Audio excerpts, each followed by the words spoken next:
Welcome to SATV News. This is Anaf Hussain and Ramadan Kareem to all of our viewers. Now in details. Prime Minister Tariq Rahman today sought the cooperation of the government official and employees to implement the commitments made his party's election manifesto, including those in health and education, women's education, employment and supports. Every political party has a manifesto. Through a fair election, the people have given their mandate in favor of implementing the election manifesto of BNP. Everyone must work in line with commitments outlined in the manifesto, he said. The Premier made these remarks while addressing his first view exchange meeting with serving officers and employees at the Prime Minister's office in the capital's Tejga area this morning. He also expressed hope that officials and employees would extend full cooperation in eliminating corporate corruption from the country. The country's people are looking to government with great expectations, the Premier said, noting that the officials and employees are also part of that government. During the meeting, the Prime Minister further instructed officials and employees to maintain confidentiality in matters concerning the interests of the country and the state.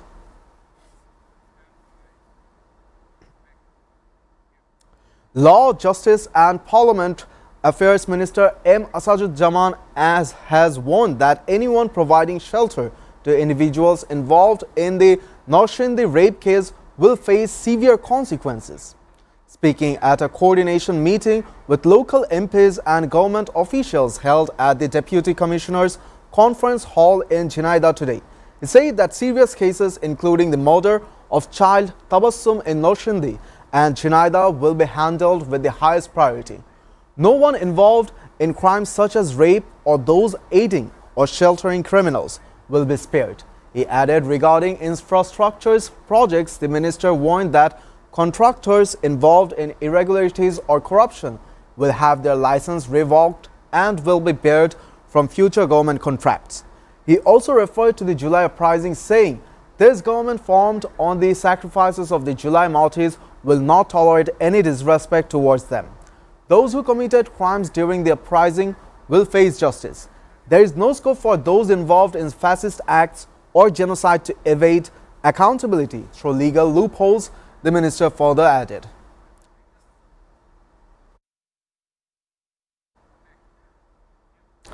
Commerce Minister Khandakar Abdul Muqtadir today said the government has no plan to increase taxes on the private sector.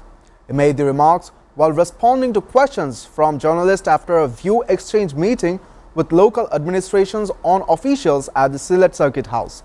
Replying to a query regarding the Finance Minister's recent comments, Muqtadir said the statement had been misrepresented in the media. He explained that Bangladesh tax to GDP ratio remains significantly lower than that of neighboring countries. Because the country's tax to GDP ratio is low, a large portion of revenue collection is spent on meeting the government's regular expenditure, making it difficult to allocate adequate funds for development activities, he said. The Finance Minister referred to increasing the tax to GDP ratio, not raising taxes on the private sector. The minister added,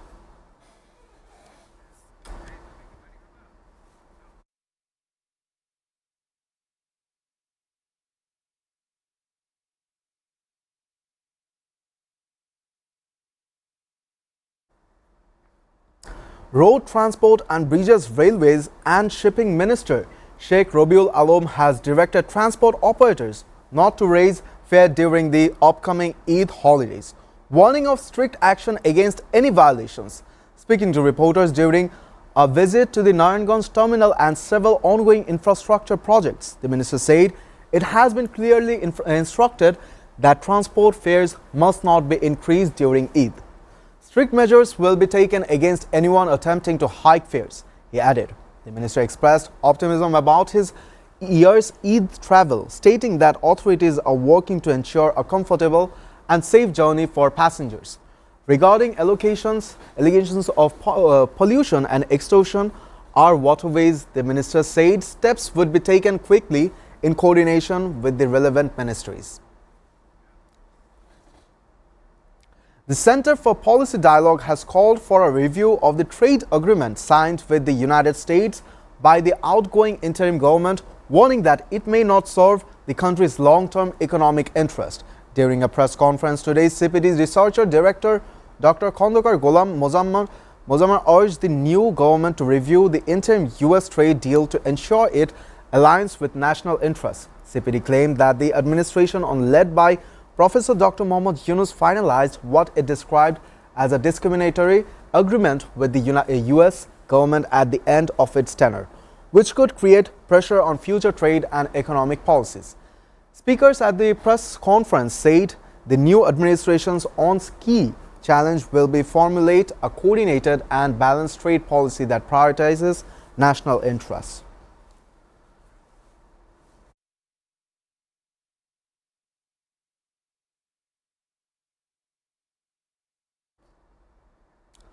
A 65-year-old woman and her teenage granddaughter were found murdered in Pabna's Ishordi Upazila today, with local residents and relatives suspecting the girl was raped before being killed. The incident took place at some point during the early hours of today in Bhabanipur Uttarpara village of Dashuria Union. The deceased were identified as Sufia Khatun and her 15-year-old granddaughter Jamila Akhtar. Confirming the incident, Ishordi police station officer in charge MD Mominuzzaman said police recovered the two bodies in the morning. He said the motive behind the killing is being investigated.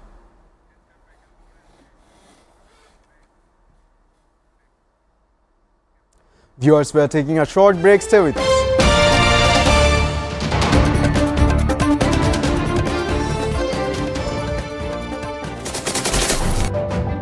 Hello and welcome to International Affairs, and my name is Shamsul Alam Panto. I don't see an easy resolution to this because every slight deviation from the plan, opening an open war conflict with them, testing nuclear missiles, Russia's announcement of these supposedly successful testing, special and exclusive footage that is being played on SATV screen, really coming to terms with Hamas. Damage estimated between this entire issue. President Trump is expected to hold bilateral talks. preserving biodiversity and tackling climate change. We cannot protect the planet before we negotiate peace. Where is it going? Is it understanding the needs of its people before the needs of this global world? For China to come to agreement, They will face better projects. With President Welcome back. You're watching SATV News. News from abroad. The United States and Israel have struck multiple locations across Iran, including the capital Tehran, in what US President Donald Trump described a major combat operations. At least 40 people have been killed following in a strike on a school in Iran's southern country of Minab, said the local governor. Additionally, at least 45 others were injured in the attack in the city, located in the Hormozgan province. According to information provided to Al Jazeera, the attack was carried out as a coordinated military action by the two countries. It should be noted that 3 explosions were heard in the center of the Iranian capital, Tehran, according to the country's media. Earlier, Israel's Ministry of Defense claimed that it had launched a preventive attack on Iran. Israeli Defense Minister Israel Katz made this claim in an urgent statement on Saturday morning. Immediately after the attack on Iran began, Defense Minister Israel Katz declared a special and permanent state of emergency throughout Israel. The Israeli Defense Forces are on the highest alert to ensure the country's security in the event of an emerging situation and to counter a possible counterattack. However, no special details have yet been received about the extent or damage of the attack. SATV. Meanwhile, exiled Iranian opposition figure Reza Pahlavi praised what he called a US humanitarian invention targeting the Islamic Republic's repressive apparatus and urged caution to protect civilians. The son of the toppled Shah appealed to security forces to join the people, told compatriots to stay home and stay vigilant. The US military initiated a series of strikes against targets in Iran. The scope of the air and sea operations was not immediately clear. Iran was preparing a crushing retaliation on Iranian official told Reuters.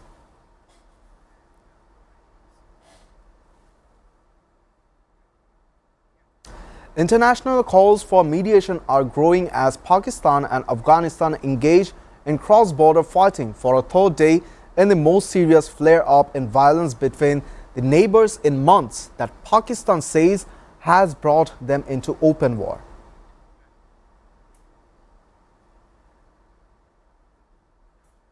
The European Union's foreign policy chief Kaja Kallas urged on Saturday for the countries to bring down the temperature and enter talks, warning the violence could affect the vendor region. Iran, Jordan, the United Arab Emirates and Russia, as well as UN Secretary General Antonio Guterres, also urged de-escalation and mediation. Afghanistan's Taliban rulers have said they are open to negotiations to bring an end to the conflict. But Pakistan on Saturday said there would be no dialogue, repeating its long-running demand that Afghanistan stop harboring terrorism, an allegation Kabul denies. There won't be any talks. There is no dialogue. China and President Lee of South. Terrorism from Afghanistan has to end. The Pakistani Prime Minister spokesperson on foreign media, Mosharraf Zaidi, told Pakistan TV, stressing that Pakistan's responsibility was to protect its citizens and territory.